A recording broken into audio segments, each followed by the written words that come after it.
thank you so much for your time. I appreciate it. Yeah, I appreciate you taking the time to meet with me. Of course. So you got three singles right now. You got The Mhm, Flame. Is it Viento? Am I saying that mhm. right? Yes. And yeah, and Pour to Amor. Those are all on streaming services. Yeah, tell people about, kind of what you've been doing ever since your hiatus and going solo with Glass Spells. Yeah, so this past year, I've been working on my solo debut album, which I'm super excited about. As we speak, we just got done with the masters of it, so it's getting ready for print today. So I'm super psyched. I'm really excited. We're working on the artwork, getting it ready for print. Yeah, it's been an amazing journey. I've been working with twin producers, Miles and Kyle Mendes of the band Night. I don't know if you're familiar with them. Yep. Yeah, incredible, incredible people. I had just the best time working with them, and it's been really just kind of like a I don't know if I'm saying this correct, cathartic Yep. experience for me, just being able to express myself and really just unleashing everything that like I want to say, you know? So That's yeah, cool. yeah, it's been really awesome.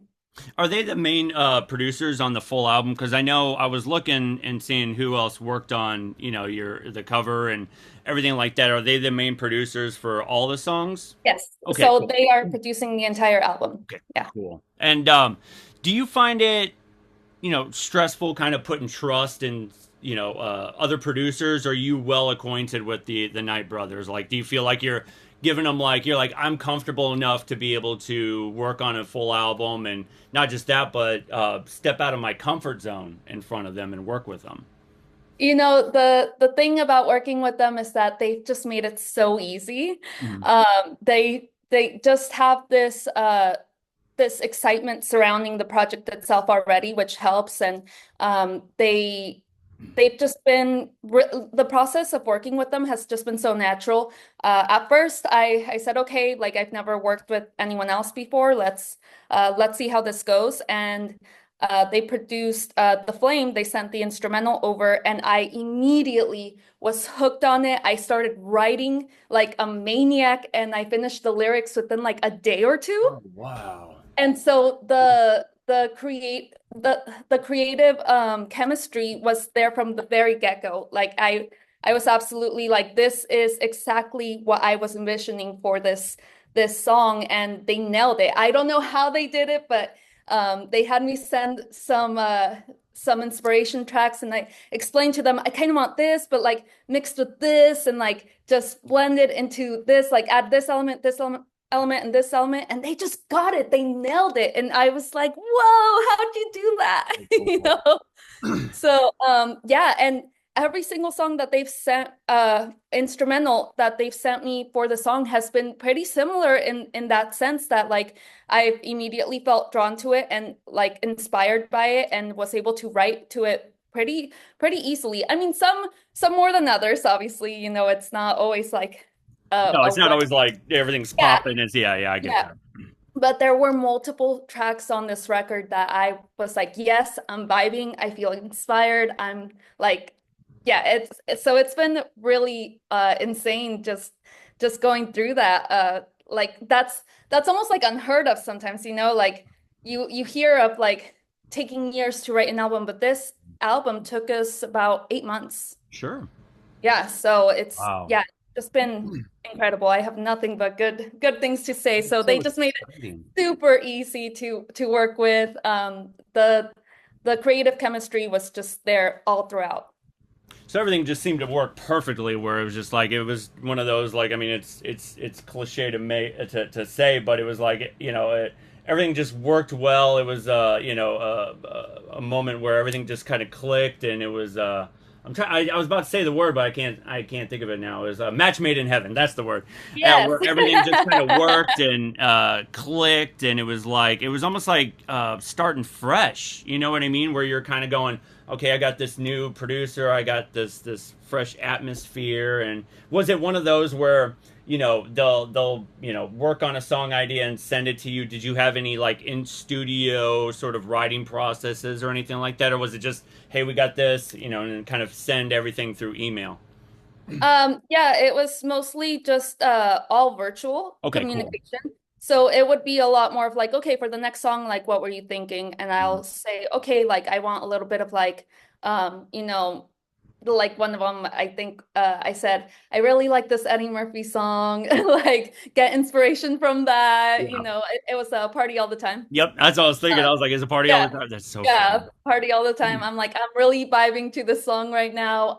But let's do kind of something like inspired by that, but make it dark wave, but Mhm. like also make it dreamy. And Right. then I would put in like a Mexican classic in there too, and I'd be like, okay, try and like blend these genres. And what ended up coming from that was Por Tu Amor, Yep. which Mhm. like you like probably wouldn't like guess that one of the inspirations was Party All the Time by Eddie Murphy, but like Now I got to go back and hear that. That's but hilarious. I like love that. you can Mhm. hear a Can little hear it. bit of the inspiration if you really pay attention. That's so funny. That's Yes. so cool. I love that. Yeah. Is there any song that you're like, I can't wait for everybody to hear this? One of your Oh. favorite songs that you wrote?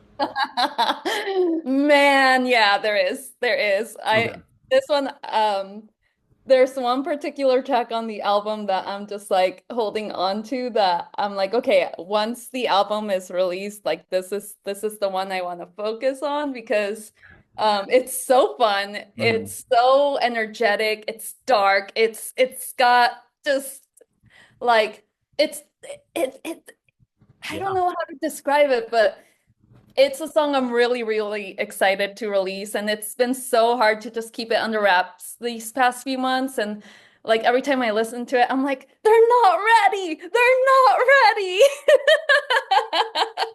Oh man, that's exciting. And is there Yeah. like a date that you have set, or is everything just kind of waiting for everything to kind of complete the process and then do a release date? That is the big Okay. question mark in my head right now. I have a date I'm aiming towards, but like I don't want to make any promises. It's Sure. just all dependent on so many different factors, and manufacturing and how long it takes to print and uh the release I'm planning out. But like it's coming along. It's definitely going to be this year. Um, but I'm very anxious to get it out. Any plans on taking on the road? Oh, absolutely. So I'm totally, fully like one of my biggest things with the solo project is I want to tour more than I ever have before. Cool. So I'm just trying to get on the road as much as possible. I love the stage. The stage is my happy place. So I want to tour as much as I possibly can. Good. And yeah, I'm really excited for that. And no date set in stone yet, but I am working on it with my team, and Good. hopefully we'll have some dates soon. Sweet. And is it going to be like a live band type deal? Or are you hoping just to kind of have just the nice solo where it's you up on stage and everything like that? Like any other plans for, the sort of stage presence that you plan on kind of bringing to it? Yeah, so I'm definitely gonna have a couple members on Okay. on stage with me, working on the synths and Sweet. possibly drums. Yeah. So I want to keep that energy Good. going. So yeah, I'm working with people currently, setting up the production for the live show right now, because it just brings such another fun element. But I think there might be times where I will have to go full on solo. Mhm. Um, but the main goal is to have at least one instrumentalist with me at all times. Okay, cool. I had this question. How was your last Glass Spells show? Tell me about that moment where it was like, hey, we're now going to hiatus. It's going to be our last show. Put me in that situation where you're up on stage and everything's all planned out. How were you feeling? How was the energy? Kind of put me in that situation. Put me in your shoes, if you will. Well, it wasn't necessarily the send-off I was hoping for. Okay. Um, the last Glass Bell show wasn't necessarily the like designated as the last Glass Bell show. Um, it was, I believe it was in Austin, Texas that we did it. We flew out there. And I mean, I kind of knew then that we were kind of headed towards a hiatus, but Sure. like it wasn't like set in stone yet. Mhm. So it was just, I mean, I wish I could say more about it, but uh it's just it wasn't really fully known that that was going to be the last one, for sure, because I was hoping for a bigger send off once we decided to go on the hiatus, but unfortunately, we just couldn't work that out. Yeah, So, that's um, understandable. yeah. Were you working on like other song ideas while, everything was like, did you like, because some people when they work on something, they'll go, well, I got this song idea, this could be for this project, or I can just kind of put on the back burner. Is there any songs in particular that you went, okay, now that I'm kind of doing my solo thing, kind of doing my thing, now I can kind of pull this song from my notes and go, okay, I can now use this for this. Does that make sense? Yeah. Yes, absolutely. So at first, it was just like ideas floating in my head, just being like, okay, I'd like to write a song about this theme or that theme that I just felt were more so, the message was more so my own. And when you're in a band, what you put out there reflects on both of you, Mm-hmm. if that makes sense, or like the entire band members. Mm-hmm. And there were topics that I just felt like these topics are something that I want to own on my own, Sure. because I mean, I wanted to intentionally make music that was purposely for a certain type of emotion and feeling and theme. Mm-hmm. And so, yes, I had a few words written down here and there and some lyric ideas, but once I started working with Miles and Kyle, the instrumentals they sent over just kind of took shape, and I felt inspired by those. And I did take some of the themes that had been floating around in my head, and I channeled that energy into the new songs. For that. But like if there was like a song in my back pocket that I've been holding on to for a while, not so much, but I had been working on stuff, but it just the creative process went another direction, which was all just for the best because honestly, what I put together in this solo record is much better than anything I could have created in the past. Yes. Great. And does songwriting still kind of feel mysterious to you? Like you still feel like you're kind of going down these like mysterious hallways going, "Ooh, this feels different. This feels like something I haven't quite explored yet." Like do you still feel that excitement when it comes to songwriting and Absolutely. This whole record really, I felt like the songs that were written for this one, I felt more like they were more in my vocal range, if that makes sense. yeah, sure. So I was able to put a lot more textures and mess around a little bit with different like, vocal bends and adding some vibrato in there and elongating notes, which I love holding out notes. Like that's one of my like favorite things to do. And there's Yeah. a couple songs where like the bridge is about to end and then it's just like this glorious like harmonic like ending where I just go all out and put my whole freaking soul into that note and just like extend it. And it's so fun. So there's a little bit of that in this record, which allowed me to really free my voice and just go crazy, really. Yeah, sure.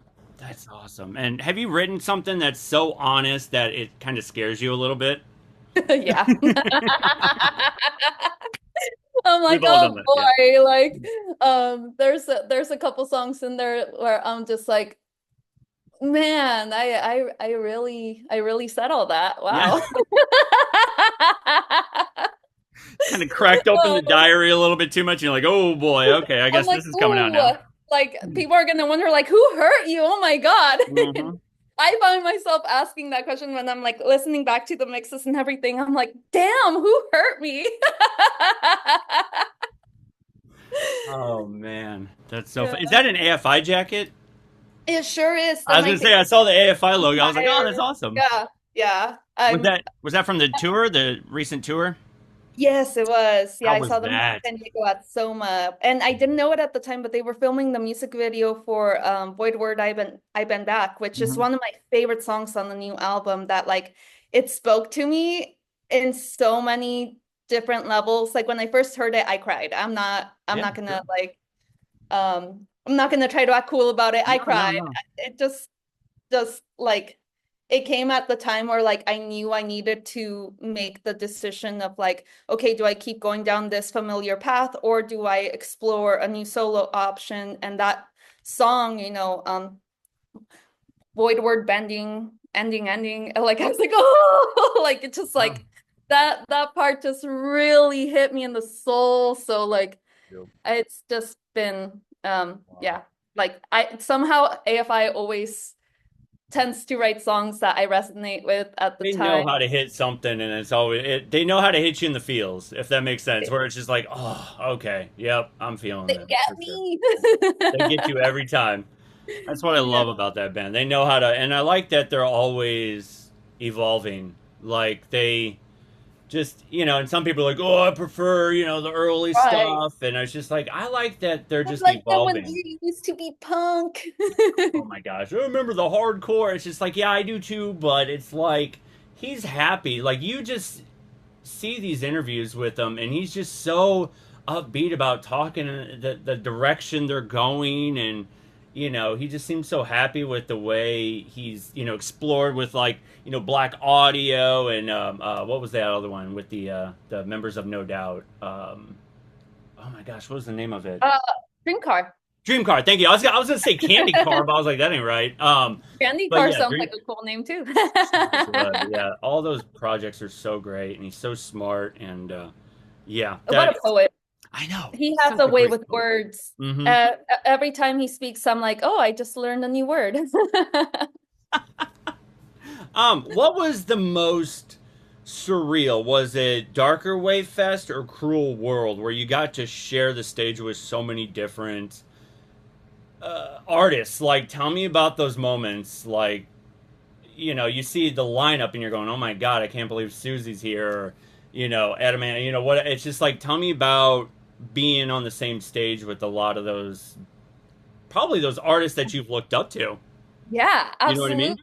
Um, Cruel World, I feel like is sometimes kind of a blur, because of like just how surreal it was. Sure. It's just like, did that really happen? And then, just being like backstage with like all these incredible legends was just like imposter syndrome, mainly. You're just like, I'm not supposed to Am be I back supposed to here. be here? Right. Yeah. Like, it Like, would seem so like, odd. like, what am I doing here? Yeah. I'm gonna get caught any moment, you know? It's like I'm not supposed to be backstage. It's like you're like, am I Uh, supposed to be here? Oh yeah, I got a wristband. This is weird. Yeah, So it's like yeah. I have a whole trailer. What? Like, so that was just surreal. But I will say by Darker Waves, that was by far because we didn't get to see Susie at Yeah. Cruel World. Yeah.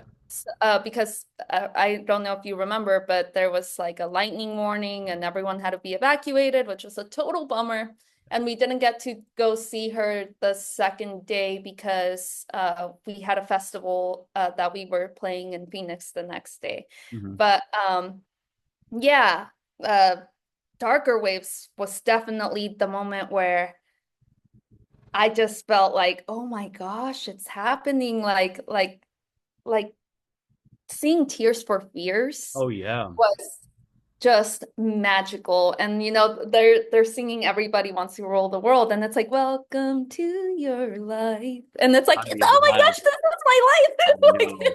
it was just that feeling was just like, whoa, Yeah. it's indescribable. It's just a feeling of joy and ecstasy and just like surrealism that you're just like we had just played on that same stage Hmm. like earlier in the morning, like Glass Falls opened it and Tears for Fears ended it on that same stage. And I was like, what the heck? Like, It's it's got to be crazy. one of those where you're like, I gotta be in the present moment. Like, I really should like embrace Yes. everything that's going on because you said with Cruel World, it felt like everything was a blur, and it's just like I think you're kind of in the rush of everything, making sure everything goes, check with the sound guy, get everything loaded, da da da da da.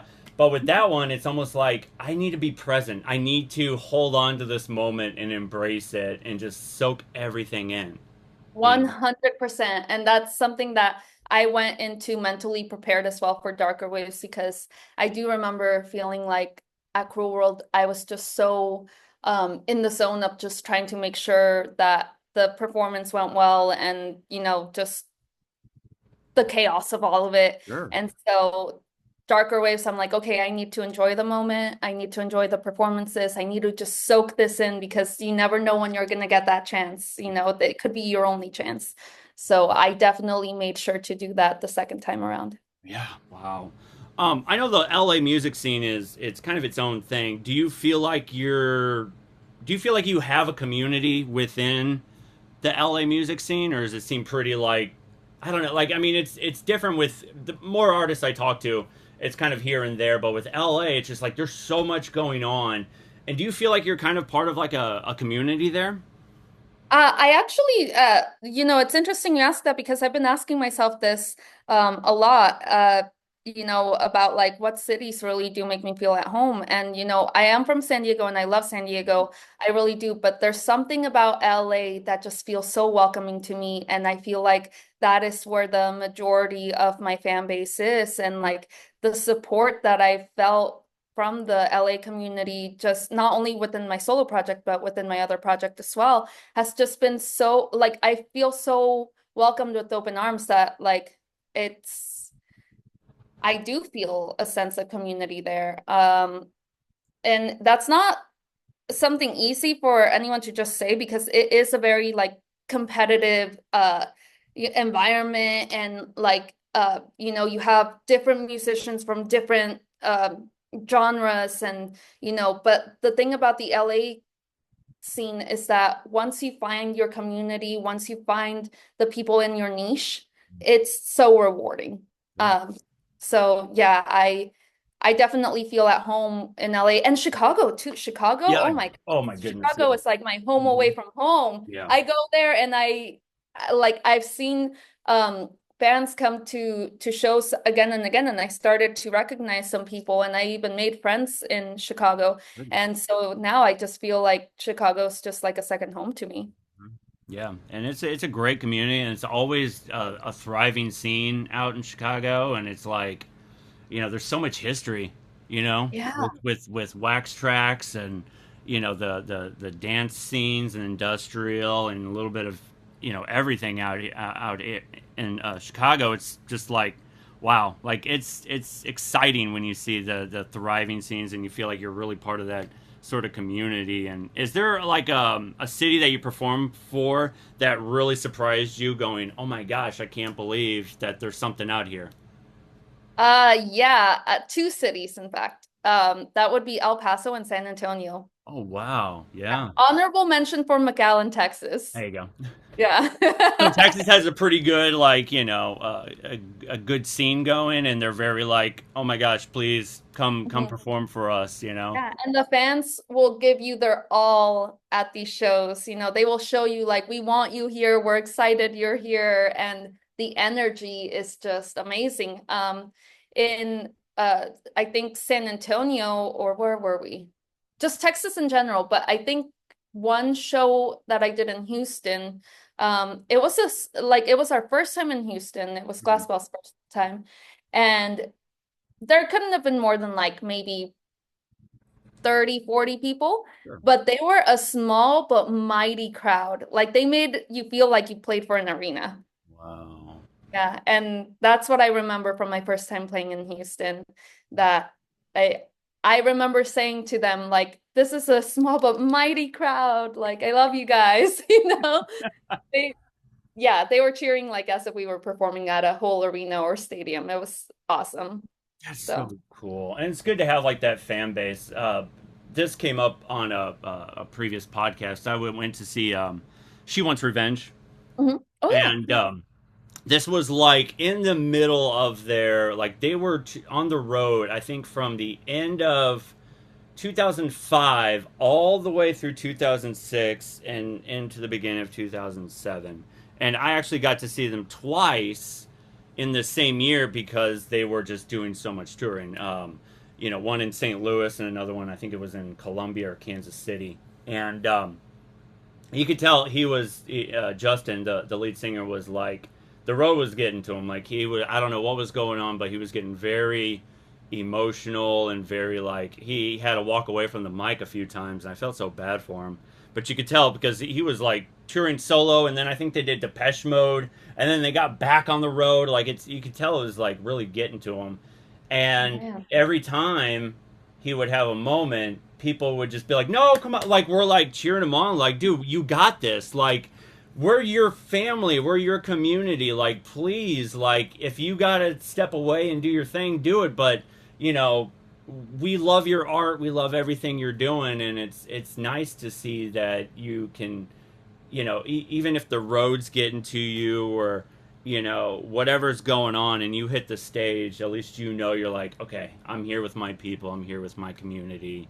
It's That's what something. makes it worth it. It's what Yeah. makes it so wholesome, and I love that about the music scene and everything about it. And yeah, and I'm glad that the LA music scene, and I noticed that there's a lot there the gossing and the Latin and Mexican, like it's this whole thing that I love, and I've talked to a few artists that one in Chicago and I think another one in Minnesota, and it's just like this thriving like this Latino and gossing. I love that. And what's your experience with that?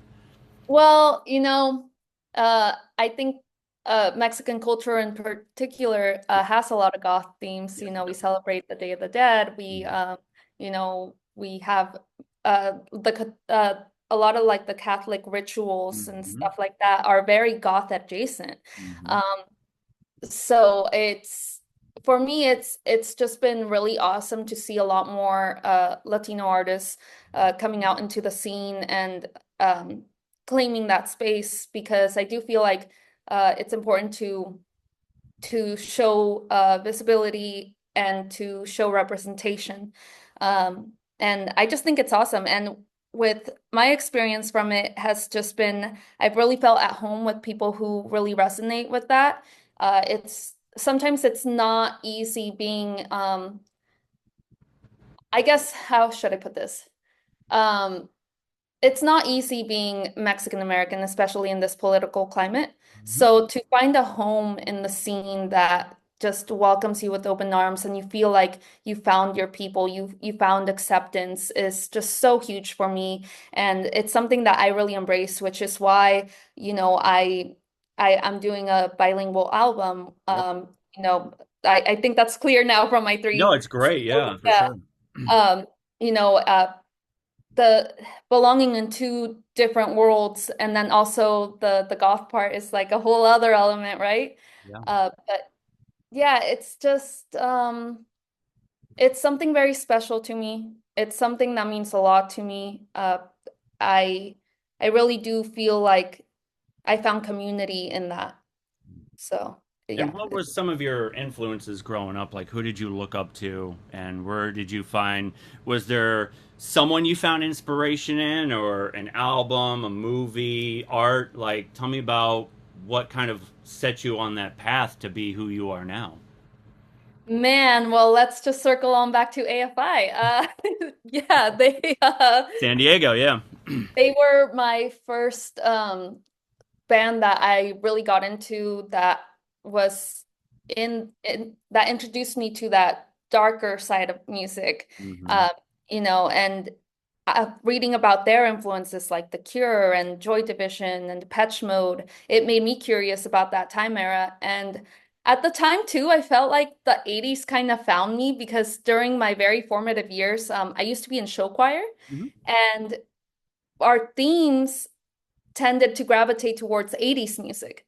So Wow. we were doing Blondie, we were doing Styx, we were doing you know, uh uh who sings that Madonna, song? a bunch of other, Yeah, just a bunch of other 80s stuff and so it kind of just gravitated towards me in the sense of like I was checking out AFI's influences from the 80s and then having that 80s theme in my show choir as well. It just put me down that rabbit hole. And Yeah, also, I mean, VH1, I love the 80s, of and course. you Yeah. know, the 80s greatest hits Those were helped a so much lot fun to too. watch. We talked about that for a while. I was like, man, they don't have stuff like that anymore. It was like, I love the '80s, and yeah, oh Yeah. my gosh, that was Someone a should bring fun that one. back, like a similar You can thing. find the old episodes online. I was able to kind of dig them up, but they just don't hit like they used to. You know what I mean? Like, It's so, Yeah, like I would love to see like a new edition of that, like bring them back many years later, especially because a lot of the music from then like is getting so much love and respect now with like, you know, dark. I mean, I always say the 80s never left, but no, no, it never left. No. yeah, but you know, it is becoming a little bit more um, mainstream again because of all these artists now taking influence from that era. Mhm. Huge artists like Lady Gaga and The Weeknd, they're, you know, I'll say it, they're kind of bringing it back into the mainstream, you Yeah. know. And Ma Madonna just released her new album too, you know, Confessions too, which you know, is very telling of the time. So it would be interesting to see like a VH1, I love the 80s or like stuff, something like that. Bring it back with the the people from who From were big today. Yeah. from today. Like, Mhm. yeah, I I, I don't know if I explained all that, No, no, but I get it because it's like I it's think one of those. No, it's one of those things where it would be fascinating to see, and not just that, but where could they project it? You know, where can they right. put it? Put it online because it used to just be everybody was hooked to the to cable. You know, MTV, VH1, all that was kind of everybody's go to on music culture and everything like that. And it was fascinating to see how '80s kind of found its place. Like it was kind of this weird roller coaster where the you know early 2000s where bands were doing the post punk and the Mhm. sort of you know dance punk thing with like you know the Faint or like the Bravery or the Strokes and Interpol and stuff like that, and then it kind of went like but then now it's coming back and in kind of a big way because you got you know synth wave, synth punk, you know, and it's like people are like kind of digging into these different avenues, and you know, it's like oh, okay, like it never left. It just kind of has this weird roller coaster, and it's fun to see it come back in a way. Yeah. It's so Yeah, cool. absolutely. I agree. And so, what eventually got you? You said you're part of show choir. Were you involved in like any bands? Were you kind of exploring music? Anything before you know Glass Spells? Were you in any garage bands or anything like that? Uh, I I began writing poems when I was like in middle school, so like 11 years old, I would Okay. write poems and I just never stopped writing poems. And Uh-huh. eventually I learned how to write lyrics. I Mhm. would make up little melodies in my head. I tried to start a couple bands in high school, but it Sure. was always one of those like, yeah, let's start a band, but Do like it you then. never really Yeah. actually do anything. And it wasn't until after uh after like after I left high school and everything that I went through one of those weird phases where like you know how they say like the emo to goth pipeline Yep. like middle there's like that normal Mhm. no like not normal but like you know it's there's this weird timeline there Weird where you're not so alternative lifestyle. alternative. Yeah. Yeah, Yeah. you're still finding your footing. So I had that, and I felt like there was something missing from my life, and I got my fill of performance doing karaoke. Oh, there you Um, go. Yeah. yeah, but it wasn't enough. I wanted to write my own songs, and I knew I could write lyrics, and so I found someone on Craigslist to start this synthpop slash EDM Mhm. duo with me. I'm not gonna say the name of it because Fine. it's that I the songs are out there, but I don't wanna. No, you're good. You're fine. It's like one of those like it's not my best work, but Right. No, I understand. yeah, I've been there. It's like, but oh, I don't want to hear that again. Yeah. So, right. I mean, they were fun little songs, you know. sure. I'm proud of them, but I'm like, let's put that in the vault. I don't want anybody to find this. No, Right. let's keep it. Yeah, let's keep it locked up for a while. So, Yeah. So then I was doing that, and then in between that. and glass bells, it kind of overlapped a little bit, and then I Okay. started mainly focusing on glass bells for the Mm. past 7 years. Yeah. 2018, 2019? Yeah, 2019. 2019. Okay. So yeah. So Wow. yeah, I stuck with glass bells for 7 years, and Wow. yeah, That's awesome. And got it there. what was your experience with COVID? Did you feel like that was kind of a good downtime for you to kind of focus on music and everything like that? Or was it like, oh shit, we're on lockdown. I don't know what to do with my life? I mean, uh, I wrote Shattered during that period. Yeah. So it was a very good time to focus on music at the time. And that's when Anthony and I were also working remote because we couldn't really see each other. So for me, a lot of COVID ended up just being me recording in my closet and like and writing lyrics and just really finding my voice. Good. No, I think if it weren't for COVID, I wouldn't have been able to kind of find my style, if that makes sense. And like I say that with the notion that I'm still evolving. So like Of course. that was Always one learning. part of that was one part of the evolution, and now it's like completely evolved from that too because I've had this time to like really focus on my solo project as well. Good. So Yeah. but yeah, COVID was a crazy time. I feel like it was almost like a fever dream, It felt like like forever ago, and it comes up a lot on the podcast, especially I kind of go, okay, what was your experience with that? And it was either a positive experience or, something like that, but it's like everybody's got a different story. It's crazy. Feels like yeah, and forever. I felt like I was really able to get into my feelings too because Good. like the whole world is shut off. So, Yep, you can really fully immerse yourself and like almost kind of go through this like creative, you have that creative space, for you sure. know. Yeah. And do you have any like creative rules or limits when it comes to songwriting, anything that you go, that's kind of hands off? Do you have anything like that? Like, what do you mean?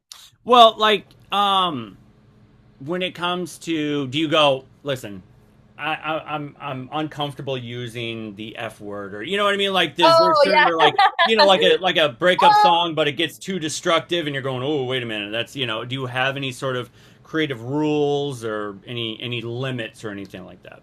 You know, I did have a lot of limits with glass balls Hmm. in terms of that, but with my solo project, there are no limits. Cool, If I feel it, I write it. good. Yeah. Just feeling it, But no, feeling it out. I still haven't, I have yet to use a curse word in my in my music. I haven't quite gotten there Not quite yet. there yet. Not angry enough. Haven't No. I haven't felt the inspiration to write it, but I wouldn't hold back if I wanted to. Like if I was just like, yeah, this part, like we need the F word in here, like like I don't know if I can cuss on here. I know it'd be no, it's fine. You can cuss on the air. Don't worry. Okay. So it's just, I've had people smoke cigarettes and vape on my. There's no limits on it. No limits on this podcast. That's for sure. So Right on. you feel free to Yeah. express yourself accordingly. So, Awesome. but yeah, so no cuss words, anything like. And it's just one of those like it's. And it's another question where I go, what what emotion do you find more difficult to translate? I've heard it's hard to express happiness, but again, when it comes to like saying cuss words, it's like I feel cringy saying the F word. You know what I mean? Like, do you have Or any like emotions? there's a time and a place for it. You Yes. know?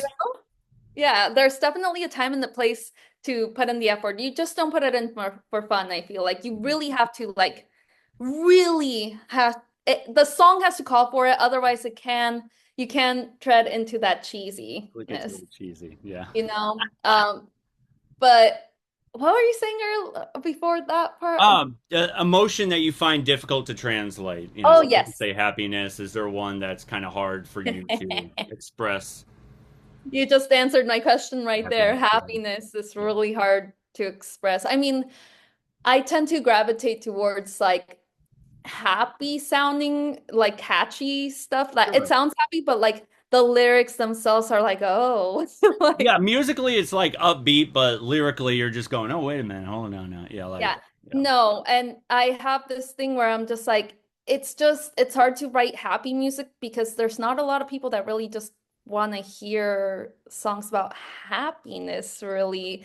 I mean, I'm sure there are a lot of people who like love the little happy-go-lucky songs, which is great. I mean, I have my own little playlist of like, oh, I need to feel sunny today. Like, let's Sure. put this on, you know? And a lot of artists do that really, really well. But as for me, I just okay, there was actually one song that I couldn't finish on this album because I kept gravitating towards like gooey sounding lyrics. Yep.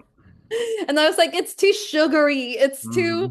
It's too bubblegummy, you Right. know? So that I would say is like the most difficult part for me. Like if the instrumental is already upbeat and you know you got the upbeat vocals and then you still got the upbeat lyrics, I'm like, oh. I So get I that. tried I tried to I tried to write dark lyrics for it, but it just didn't fit it. So I'm still trying to see if like one day inspiration will strike and I'll be able to find the right mix of happy, happy, happy, but not gooey, not bubblegummy. Yep. Um, so that's something I'm still working on. I think Robert Smith seemed to figure that out. He knows how to get to some pretty dark places, but then you get these sort of weird, you're so delicious. Like he has these Yeah. weird, cheesy moments, but you're like, it works. Like, Yeah. love cats and let's go for a walk. There's these sort of weird, ooey gooey, lovey things, but you're going, you know what? For some weird reason, this just works for him. Yeah, He can go down any avenue he wants. yeah, I know it's crazy because yeah, like he has several songs where it's like they're happy, they're dancey, but they're vibey and like you're like, you know what? Hell yeah, Robert Smith. Like hell yeah. He figured it out. He broke the code and he knows He how to make really everything did. sound great. That's so Yeah. cool. Um, do you believe that great art requires suffering, or do you think that's just a myth? I think great suffering um creates great art, Hmm. but the other way around, I don't think so. I Sure. think I mean I've written some pretty dark lyrics, well what I would consider pretty dark. Sure. Um uh some people might argue, but you know, It's up for I've written interpretation. We'll see. Yeah. yeah, So, there's some dark lyrics that I've written, but I'm like super happy. I'm like in my happy place and I'm like, oh yeah, darkness here and here and here, you know, like so I don't think it requires great suffering per se, but I mean it begs the question, like if a person has never known suffering in their life, could they still write a good tragedy? sure. You Sure. know, Yeah. and Yeah. that's where I could kind of see it being like, well, you like you don't have to be in the state of mental distress to write great art, but I do feel like maybe you do have to have some experience with it to be able to write about it. Sure. Yeah. No, I get that. Because, I mean, you can see where, I like knowing sort of the behind the scenes when it comes to writing albums, with the Downward Spiral of Nine Inch Nails. Like, he really, like, fully embraced every bit that was like, this album is going to be the darkest thing, and I'm going to make sure that I surround myself in it. And same with Slipknot with Iowa. He, you know, what's his name? I'm drawing a blank on the singer's name. Corey Taylor. He put himself in these sort of dark places where he feels like not only do I have to feel these, but I have to kind of live in it. And you hear these stories about, just kind of in the sound booth, like locking himself away, making sure that every bit of agony is realistic and understandable. Like it's Mhm. crazy to hear stuff, and even with I mean, it's definitely a method, yeah, it you doesn't know. have to be, but hey, if Uh, that gets the point across, sure. I mean, to that point, I will say sometimes if I do feel like I don't think I could write a tragically sad sounding song Mm-hmm. without actually immersing myself in it. So like well, yes, I can write dark when I'm happy. Mm-hmm. Like there's like dark and fun, Yeah, there's you know, the yin yang of it. but Yeah. but but there's also like the despair and dark Yep. part, which in this album, I did find myself.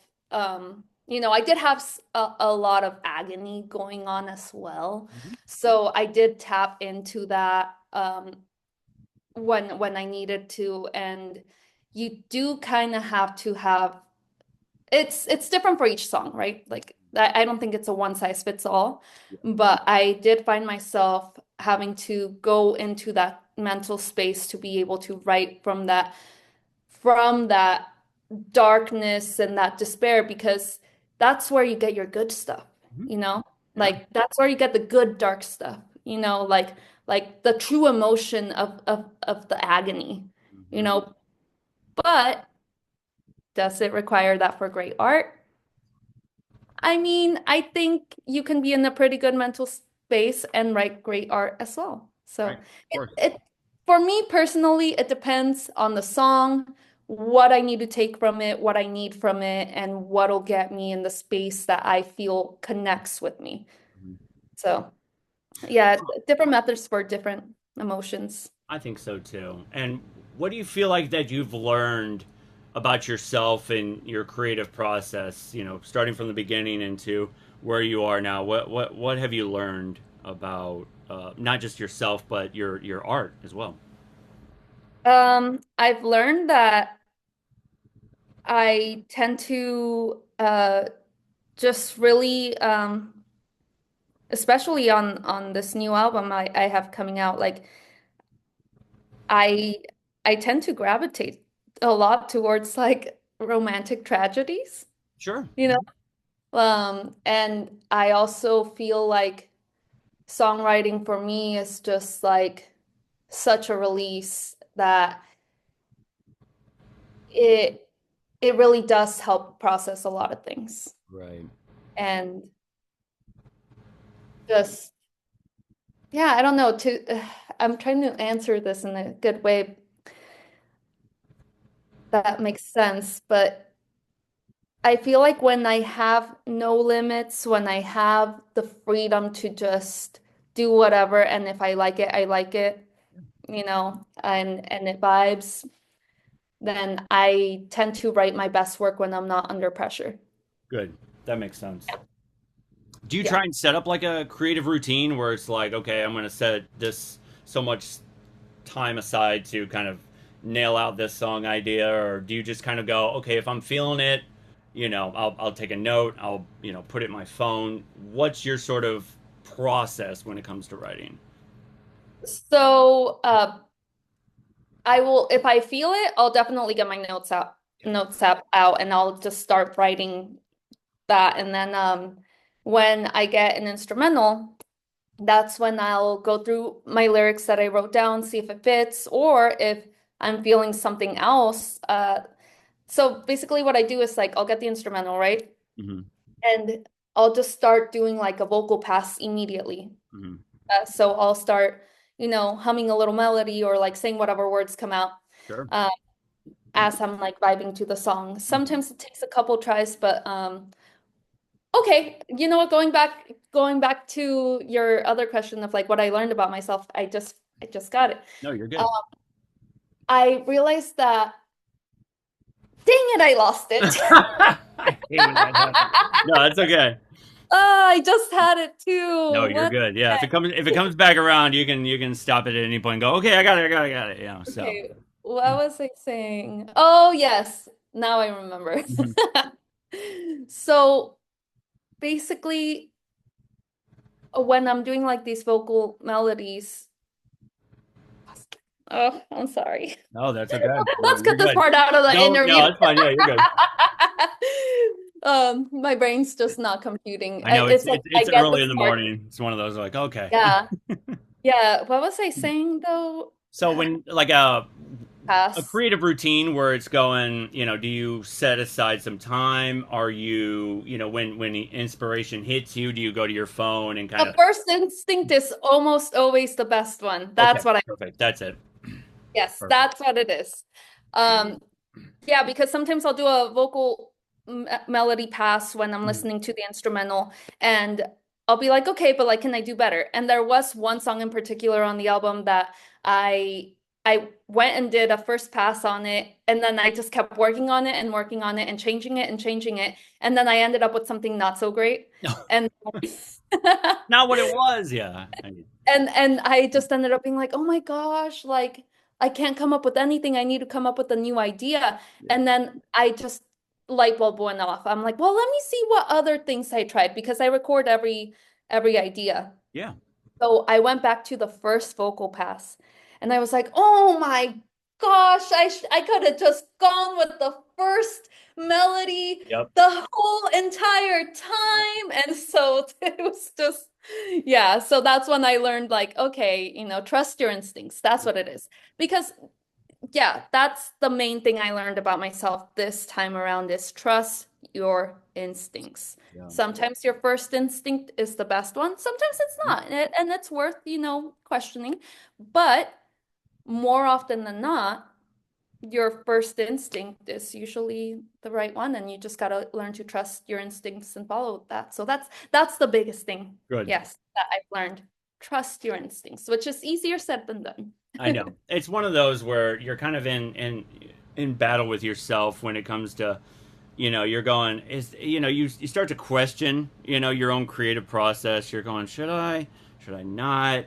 And I've always thought, go with your gut, go with your instincts on this one. And do you feel like you're breaking free from your comfort zone now that you're kind of going solo and going, okay, now I feel like I can, the chains are coming off and I feel like I can kind of, my world has opened up, Yeah, Okay. absolutely. I just felt like, whatever I unleash on this record, like, so long as I'm happy with it, so long as it's something that I can be proud of, Hmm. then nothing else matters. Good. It was very much like I wasn't trying to outdo my past work. I wasn't trying to, fit a certain vibe. I wasn't trying to mold myself into something I'm not. Instead the songs molded with me, and I feel like that has been the most freeing part of it is that, like, instead of forcing myself to write, instead I let it come freely. And if it did not come freely, then it was back to the drawing board. And yeah, so there were only maybe like a couple songs that I had to be like, hey, like maybe let's try something else because I'm not quite jamming with this, but only like a couple. The rest Sure. just, but Yeah. that's what I've noticed is that, like, if I can get in the groove, if I can get in the zone, if I hear it, if I start immediately writing to it, yes, some take longer than others, but like if I know what emotion I'm writing right off the bat, and I just do it. I don't try to fit a certain thing, or I don't try to on purpose go, oh, let me just do this just because it's cool. No, it's like I'm doing this because this is what feels right. And again, I'm trusting my instinct on it. Trust your gut. Smart. And what got you connected with the Knight Brothers? Like, was it from being on tour with them, sharing it? Is it like like a brothers band where you got your band and them, like you just kind of have this sort of community with them? How did you get connected with the Knight Brothers? So I played a few shows with them in Texas with Glass Bells, and they've come to San Diego a couple times, and I've gone to their shows, and we've just kind of kept that connection, and we've been acquaintances, meeting each other on tour every now and then whenever we go to each other's cities, and I remember they were saying, hey, if you ever, because I did tell them once that I'm like, I've thought about maybe going solo at some point, like I didn't know really what I was gonna do, but I said, like, it'd be cool to write a different type of like vibe or whatever. Sure. I just kind of toyed around with the idea, and they said, oh, well, hey, like we actually love producing. So, if you need help with anything, hit us up. We'll be more than happy to help you out with whatever you need. And I remember as I was like, okay, how am I going to make the solo project work? Because there's obviously a lot of things that I don't know how to do. Sure, yeah. Vocals and lyrics are my forte. Mhm. The rest, not so much. It would take me a very long time to learn how to do things that Or someone has learned. pianos and keys and yeah, all Yeah, that guitar, yeah. yeah, learning years, and like it wouldn't be at the caliber that I would want, Hmm. you know? So, so I remember them saying, "Hey, like if you ever just want to like jam and try something out, let us know." And I remember I was at the gym and I was trying to figure out like how do I make this vision happen? How do I make this work? Their music came on right after AFI.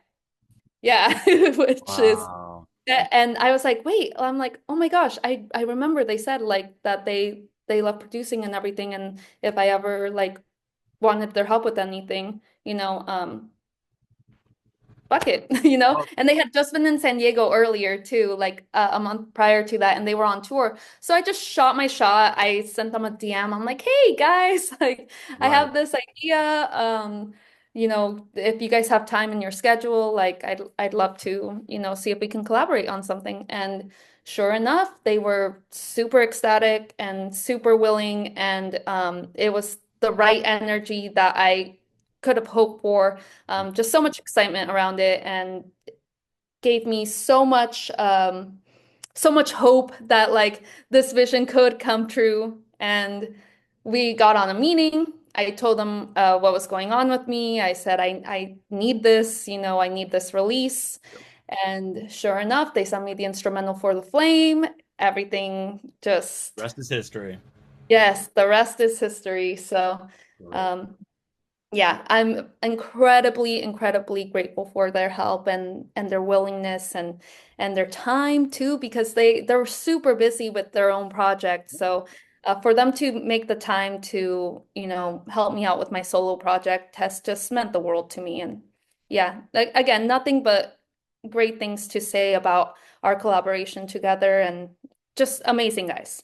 It's again one of those great communities that you're part of that you feel like, with the goth scene and everything, you're like, okay, I'm making friends with these bands and networking and there's something beautiful about that. I think that's so cool. Yeah, That's so cool. absolutely. Like just you never know who you meet along the way that, what it could turn into. So, Absolutely. And if what other creative avenues would you go down? Are you interested in art? You want to act?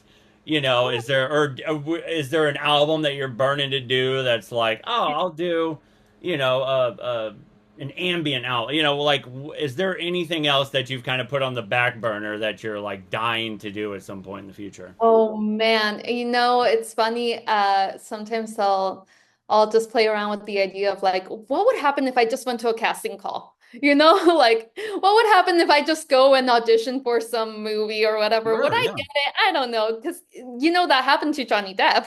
Oh yeah. Hmm. He went to LA for music and then he ended up just going into a casting call and now he's the Johnny The Depp. biggest, yeah, he's one of the biggest stars. Yeah. God, that's And wild. and call me delusional here, but yeah, I thought like, well, what if I did that? Sure. You know?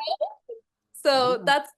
that's just something that like I toy around with here and there, like, oh, I wonder what would happen if I went to a casting call. Maybe I'll have my Johnny Depp moment. And like Where would you feel more at home? Would you be like horror movies, drama, comedy? Like what would be like your right up your avenue? I actually have a degree in digital video. I used to dabble in film Oh before wow. I fully went into Well, there music. you go. All right. Yeah. So I really liked the the horror movies. Sure. But like I don't know, I'm also a scaredy cat, especially with like paranormal stuff. Mhm. Like I can do slashers just Yeah. fine. Paranormal, that's where I draw the line. I'm like paranormal activity freaked me out. Demonic stuff. I hate demonic Yeah, I stuff. can't do Oh, demonic. I'll get way too in my head. Any little creak in the night, I'm gonna be like, oh my gosh, they're coming to get me. oh yeah. Yeah, I'm a wimp with that. But yeah, I mean, I think funny enough, I would probably gravitate towards that because I think maybe being behind the scenes of something like that would be fun, but Sure. not actually like watching it and not knowing the nooks and crannies. I don't know if Yeah. that makes sense. Wow. Yeah. Paranormal Activity freaked me out. Like it's hard for me to get um like I can watch any horror movie, but that one just it was the simplicity of it. And I was like I remember watching it and then I rewatched it and I had my earbuds in and I noticed that the sound editing, they turned this I guess when the I guess the ghost or whatever was in in their presence, they would use a sound. It was like a weird buzzing or they turned up a frequency to an unsettling point where you're going, okay, that's how they did it. Like that's how Oh, you were able to sense something's there. Like it, I wish I can figure out what Jedi it was. mind trick there. Yeah, and it was like, there it is. That's because you're going, why is this so freaky? What is this about that? But anytime that the spirit was in like, there was a sound. It was like a hum or like a buzz or just some sort of like frequency that messes with your head. And I go, that's brilliant. That's Oh man, absolutely that brilliant. is brilliant. That's So smart. insane. Yeah, it's almost like a dog whistle for humans. Yes. For you, that's exactly it was a frequency that they found that freaked you out and it made you uncomfortable. That's what it was. It was a frequency that made you anxious and unsettled. I think that's what it was. Oh my god. Genius. Just Absolute brilliant. genius. Just That's brilliant. crazy. That's so You know what also freaked me out? I forget what movie it is, or is it a show? It's a Stephen King show, Castle Rock. Castle Rock, yeah, where it's like a combination of all of his Yeah. his novels kind of in this one town or something like that. Yeah. And spoiler alert for those who haven't seen it, Yeah. but at the end of it, you know how they figure out that like something about the frequency, like th that certain frequency shows up. Hmm. If you hear that frequency, that means you're about to like get haunted or something. Hmm. I'm not recalling correctly, Yeah, but I know what you mean. Yeah, yeah. yeah. But man, that freaked me out because as a musician, sometimes you hear that little frequency Oh yeah. after a show or something. And so for a little bit, that kind of like got in my head a little bit. I was like, Freaks you out. oh, I'm like, oh. That's so It's funny. not real. It's not real. I know it's not real. It's not gonna happen. I swear. Oh my, that's so funny. That's Yeah. crazy to think about. Where it's like a sound can make such a huge impact on your mental. I've always found that fascinating. And even when I would like do like meditation and stuff, you'd listen to like the sort of hum frequencies and ambient music and just kind of. But it's like it's weird to think like it could get to a point where it's like you know, turn the dial a little bit, and all of a sudden something Yeah. bad could happen to It's so It's unsettling. so fascinating. I actually have a book that I'm trying to read. It's just really hard to get through it, but Yeah. it's called "This Is Your Brain on Music," and they touch on that. Hmm. They talk about the different frequencies and the different emotions it can evoke out of people. So I should really get back into that book Yeah. too.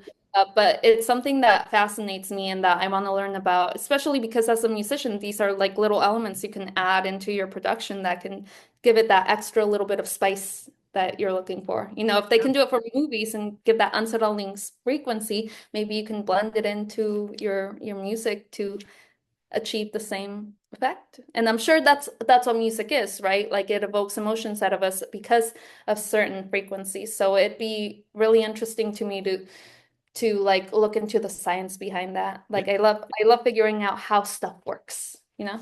I think there was, I don't know if it was Rage Against the Machine or if it was Atari Teenage Riot, but I think they said something about adding a certain tone or frequency uh, to pump up your energy, your level. So when you're listening to it, with Atari Teenage Riot, everything was just like, or Rage Against the Machine, it really just builds this sort of, this intensity and anger to it. I'm not too sure. I could be wrong on this one, but I remember hearing something about like using a certain sound frequency or a tone that brings up that sort of energy and I um, believe it. Yeah, yeah, there has to be. Yeah. I think so. Yeah, and that's crazy to think. I love that. That's total geekery when it comes to me. So, um, do you feel more alive on stage or when you're kind of sitting there, working on a song or in the studio, that kind of thing? Like, do you prefer to be on stage or in a studio environment? I would say it's two different types of life Hmm. feeling. Two different types of alive. There's the serenity aliveness, which I get when I write. Like there's just this certain calm, like you're in this kind of meditative zone Hmm. where you're in a flow state, you Yep. know, Hmm. which is just that makes you feel alive and makes you feel like, Exciting. wow, you know, Vibrant. I Yep. love that feeling. But on stage, that's where you feel more intensity. You know, Hmm. you feel the nervousness, the excitement, you feel the energy of the crowd. You just so I guess in terms of feeling more alive, it's like two different types of feeling Hmm. alive. Like you got your serene, like flow state aliveness, but then the live show is also like if you want that more energetic, like you just want to feel that thrill, you know, the thrill of being alive versus the feeling of being alive. Yeah. Do you So feel like yourself on stage, or do you feel like you're a whole nother person when you hit that moment where you're up on stage and you're going, "Is that me, or is this like another version of me?" Like, yeah. is this, do you go through something like that? Oh yeah, Okay. absolutely. On stage, Tanya is something else that I like. Don't know where she came from. I don't know where she came from. I don't know where she gets all this energy. I don't know how she just like gets out there and is like fearless because when I'm off stage, like the on stage Tanya is like just like confident, energetic, and just like there to kick ass and take names and Oh like yeah. put on a fucking show, you know? Hmm. Backstage Tanya is more dorky, more, Hi, hello. Thank you for coming. like like a little shy sometimes or a Sure. little nervous. But yeah, there's definitely like a switch that happens. Like once those lights go out and I step onto the stage and that first note hits, it's just like here I am. Pure Yeah. energy. That's Yeah. so cool. And what do you want? Uh, what do you want people to kind of not only take away from your songs, but your stage performances? What do you want people to take away, and does it have a long term lasting effect? Do you want them to feel more like themselves? Feel like, oh, I can completely forget about whatever's going on in my life and just enjoy this moment. What do you want people to take away from your music as well as your live performances? Um, from the music, I would want them to find a space where they feel seen. Yeah. No, I, I want the songs just mean so much to me, and they've helped me out so much that my one wish is that it connects with people and it helps them out in some way, shape, or form, whether it's making their morning commute a little more fun, you Yeah. know, or, you know, just finding that song that holds you while you cry or you feel your feelings or, you know, like that's what I would want people to take from my music is to find comfort or take something from it, you know. And the live shows, I would want them to feel like this is where we come to have fun. This is where we come to just let loose and forget about the world and just this is my safe space. This is my happy place. You want people to feel like, how you were talking about AFI and how it can make you feel vulnerable and cry. You want them to kind of take away, like, Yes. you know, Tanya's new album. It made me cry at something like that. Like, you want them to Yes, feel something. like man, it had me all up in my feelings. Yep. If someone tells me, if just one person tells me, "Oh my gosh, like I was going through it when I was listening to your album," then There you go. I've made it. Have you had like a fan interaction where somebody goes, "Dude, this song saved my life," or something like that? Like, have you had good? Yes, I have. I have experienced that a few times and every single time just it's absolutely just um it's indescribable how to feel about it because to be an artist that someone says your song saved me is it just gets me so emotional just you know thinking about it because I've found that type of help as well in music and in other artists, you know. And so to hear that something that I created could touch someone in that way is just so special to me. And um, it really makes me feel like, wow, like that I'm glad I put these songs out there if it saved someone, you know? This It's has all been worth it. All, you know what I mean? Because yeah, when you're an artist, you're going through the ups and downs. You're going, am I still doing this? Why am I doing? You start to question a lot of things, and there's some points where you're going, man, I don't know, man. I don't know if I can keep doing this whole thing, this whole song and dance, and dealing with A, B, C, and D, and then someone comes up to you and goes, look, you're the reason why I'm still doing this. You're the reason why I'm still, living my life. You wake me up, you give me energy. And it's just like, that's it. That's what I needed to hear. Like, there's something beautiful about that, that absolutely. keeps it all And going. it's what helps you keep going too, because it's like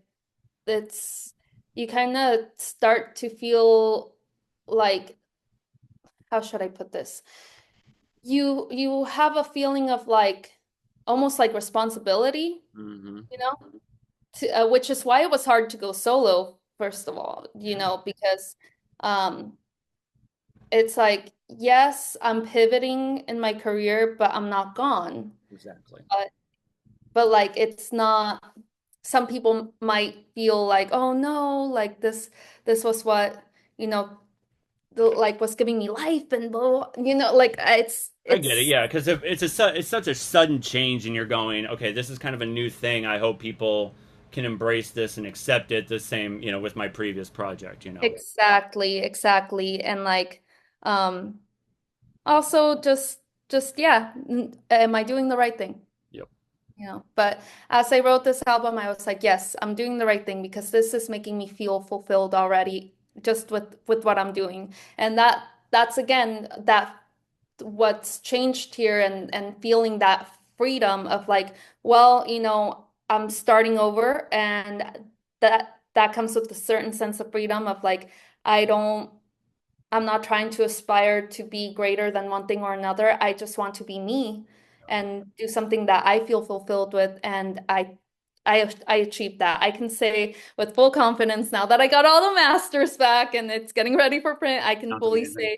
Yeah. I can fully say that I am proud of the work that like that I put into it, as well as, Miles and Kyle's work into it. Of course. Just beautiful, beautiful work. And I do feel like this was the right thing to do. Good. Yeah, and Yeah. it's always scary when you're taking that step into the unknown where you're going, but there's excitement in it. Like I've always talked about how where it's like when you're going down, you're going down a different path that you're not comfortable with. You're scared, you're anxious, but there's excitement, and when you're able to kind of look back and go, man, that was fun. You know what I mean? Like you like being doing solo and doing this new album, and working with the Night Brothers is like, this is fun, this is exciting, like this is totally different, and I'm getting this razzmatazz from thinking about it, and you're smiling and you're laughing and you're enjoying every moment of this, and I think it's all perfect, and I think it's all going to work out for you. I think this is so cool, so I'm Thanks. so excited for you. I'm um, super excited. I can't wait to show everyone what I've been working on. And what's your goals when it comes to touring? Is there any, any venues that you're like, man, I would love to play this, or, anything that you're going, I'm ready to, check out a new city or something, is there anything that stands out? I want to accomplish so many things. I definitely want to tour more cities. I want to eventually go back to playing festivals, Mhm. hopefully. I One of my biggest goals, which is really ambitious, I know it's ambitious and maybe a little delusional, but I'm hopeful. I want to play Red Rocks. Oh, that would be so cool. I want to play Red Rocks. I'm I hope saying you it here do. now. Um, that would be amazing. I mean, that's what almost every single artist dreams of, is playing at that gorgeous venue. That I think is one of the like biggest milestones that a lot of artists strive for, is playing Mhm. at that venue. Um, yeah, that would be one for me. The I'm starting over, but I feel like my goals have only gotten even bigger. And again, I might be a little delusional, No, but don't ever I'm think that writing. because it's always there's a path that you keep going and never feel like, well, it's out of my reach. Go, no, just keep No, I you're mean kind of I'm in this. going. Yeah. Like I'm gonna try and do my best. If not, if it doesn't work out, that's okay. That's okay. Yep. But I think it's healthy to have something to like look forward Of to and to course. strive for. And Yeah. maybe it's Red Rocks today and Hollywood Bowl tomorrow, and Play China or Japan or something like yeah, that. Yeah, who play knows? stadiums worldwide, you know? Just hitting the stage, just sharing the stage with J-pop artists, and who knows? The Right? world is your oyster. So Open up for Lady Gaga one day. there you go. There you go. You can do that, dude. That would be wild. That would be Oh my awesome. God. If I could open for The Cure though. Woo! Whew, whew. I know. Robert Smith, call me up. I'm ready.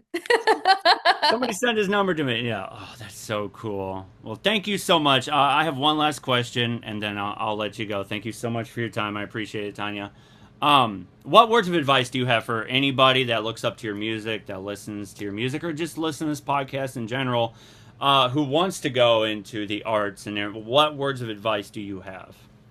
Follow your delusion. Follow your delusion. I love that. That's a good one. I'm writing that one down. I had one that was do the weird thing, and whatever, however weird your vision is, do the weird thing. And I was like, I love that. So that's my new quote: follow the delusion, or follow your delusion. I love that. Tanya, thank you so much for your time. I appreciate it. Love your music. Love the direction you're going. Can't wait to hear the new album. I'm so pumped, and I will keep everybody updated on that. And yeah, again, everybody check out Tanya's music on. I'll have everything in the description, and make sure you follow her on socials. And Tanya, thank you so much for your time. I appreciate it. Thank you so much, Justin. It was great talking to you. Thank you.